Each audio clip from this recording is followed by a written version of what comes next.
Hello! Magandang araw sa inyo mga lalabs. Nakabili po pala ako ng 1 kilong tilapia. Ayan, ito po ay 4 na piraso. At syempre gusto ko po ay inihaw. Ayan, naluto ko na po yung 2 piraso na malaki. Diba masarap po yung ikaw mag-iihaw kasi tansyado mo po yung luto at saka yung lasa ng iyong iniihaw. At syempre dito sa amin sa probinsya, masarap yung sampalok na bunga. Yun po ang gagawin nating sausawan. At syempre meron din akong inihaw dyan na talong. Ayan, nakita nyo na po, diba?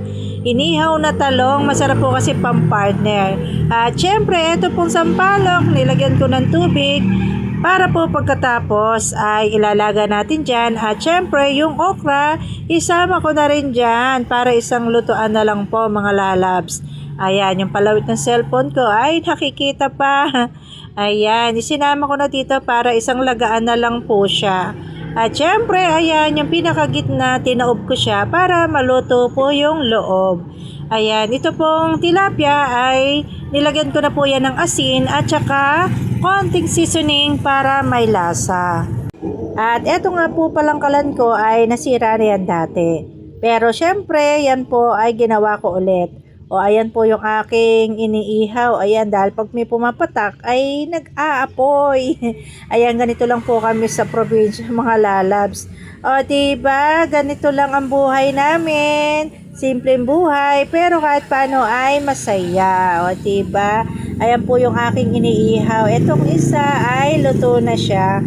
Kaya kailangan na nating hanguin. O diba, masarap to inihaw mga lalabs. Yung palawit ng cellphone ko talagang lumalawit siya kasi po ay nasa pinakataas siya nakalagay. Ayan, naluto ko na yung 3 mga lalabs. At syempre, eto, natapos na akong magluto at mag-ihaw ng isdang tilapia.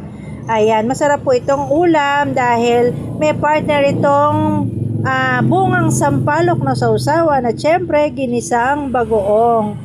Diba ang ganda ng pagkaluto at saka syempre okra. Ito po yung sausawan natin na bagoong at saka yung sampalok po na nilaga. Masarap yan sausawan dito sa inihaw na tilapia. Diba napakasarap niyan mga lalabs. Ayun pa yung bunga ng sampalok. Meron pang nalaglag.